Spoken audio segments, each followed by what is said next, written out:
Hello everybody, this is Bonnie, and we're having a massive discussion or debate on an article posted on the WorldNet Daily, and it's titled Discover the Real Kosher Jesus. And we're getting into some pretty deep theological discussions here, and this reveals just how little people actually know about the Bible and how to rightly divide it, because we're getting into the sacred name movement, the Hebrew roots movement, which is of course satanic, because that's bringing everybody, trying to bring them back under the law, which the law in no way can save anybody. And I'll post relevant verses. And we have people on here, I'm looking at the screen here, for comments. People that absolutely have no idea what they're talking about. The book was written by Michael J. Brown, and he is a false teacher, as I have said before, bringing, the attacking the fact that becoming a believer is just too easy. Everybody's a believer. When Jesus Christ himself said, "Take my yoke. My burden is easy. My yoke is light." How can you doubt Jesus and his own words? And again, I'll post the video or the verse up here.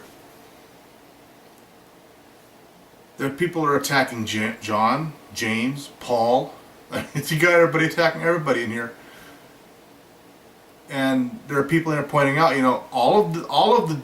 Let me do it like this: Moses, Hebrew; Joshua, Hebrew; Daniel, Hebrew; Aaron, Hebrew; minor, major prophets, Hebrew; disciples, Hebrew; apostles, Hebrew. So it's clearly this is a Hebraic book. And when I say that I do basic Hebraic studies, I'm not saying I study the language of Hebrew.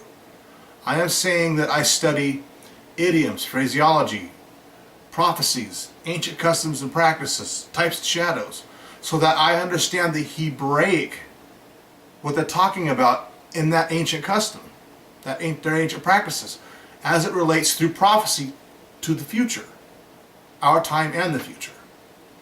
For example, the prime example is the rapture. The fifth feast day of trumpets is, amongst other things, is the wedding of the Messiah, of Jesus, to his church. That's the fifth feast day. It cannot happen on any other day but that feast day, as according to Hebraic idioms, phraseology, all throughout the Bible. That's what John 14 verses 1 through 3 is talking about. Jesus is making the Hebraic wedding covenant with the future church, right there in those verses. He goes to his Father's house to prepare a place for us. That's Hebraic wedding customs. Now the sixth feast day is atonement. That's when Jesus returns. The seventh feast day is Tabernacles of Booth. That's when Jesus sets up his kingdom for 1,000 years on this earth. These things happen in order, from the first feast day to the seventh feast day, in order. They cannot happen any other way. And that's Hebraic studies that I know that. We have people on here talking about you have to call him by his name, Yeshua. Well, or Joshua. Well, and they're saying that this name in Greek is something for along the lines of some Roman god. And it's just, in the West, we call him Jesus. That's the name for Yeshua in this country. It's the same person, it's the same being, it's the same God that is found in the Scriptures. No difference. In this discussion, I'm going to have to probably make this video short just so I can get back in this discussion, because it's just going off fast. But what I can tell people is that they're not rightly dividing. They're taking, when Jesus walked this earth in the flesh, he came specifically, not for the church, but for the Hebrews. He came and he told his disciples when he sent them out by twos, do not go to the Gentiles, the dogs. Do not go to them. This is for the house of Israel.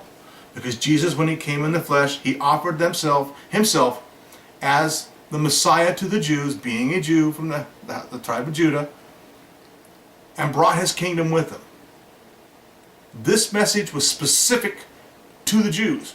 But in the Gospels you find him make looking into the future and prophesying about the church. It's not for that time, but he's telling me, when he's telling the people, I got to go be killed, and they're looking around, the apostles are like, what is he talking about? They were confused most of the time up until after his death. He had to say, the Spirit will bring back remembrance to you of these things that I have talked to you about. And then they'll get, we're the church. Yeah, okay, we get it now. Both Jew and Greek, Gentile.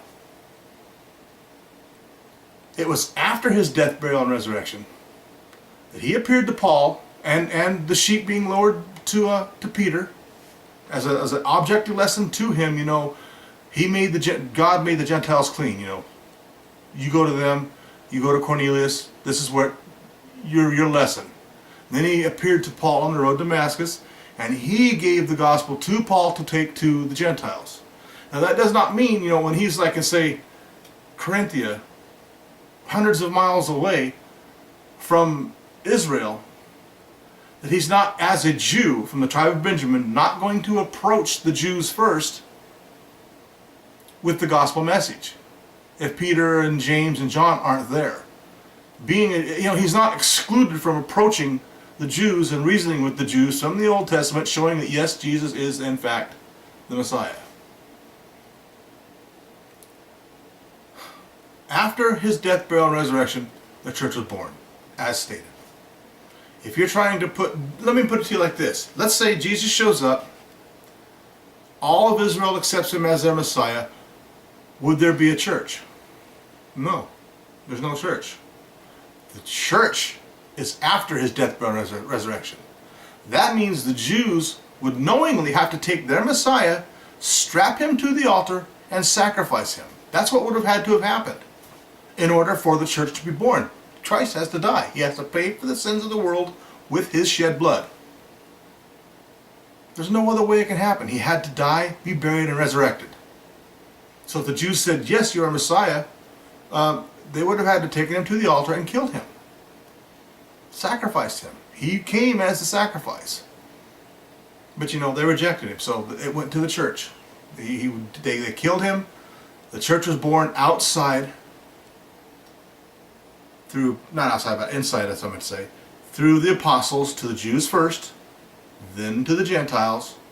Now his 1,000-year kingdom, he's got to live that. That's still got to happen. He offered it to the Jews. It's a prophecy. It's going to happen. The book of Revelation covers this. I don't remember what chapter right off the bat, but it's covered. He's going to show up as the King, the Lord of Lords and King of Kings. And at the second coming, he's going to take what is his by force.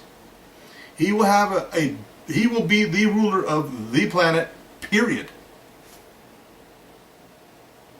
Anyone who opposes him, the sin will be dealt with right there. There's no more of this being indwelt with the Holy Spirit on a permanent basis like the church is right now. That 1,000 years that he offered to the Jews to sit on the throne of David from Israel, from Jerusalem, will happen in this very near future. They rejected it. It's still got to happen. All right, I'm done rambling. You guys can do with it what you will. I'm sure I'm going to post this on WorldNet Daily, so I'm sure I'm going to get some comments. All right, bye.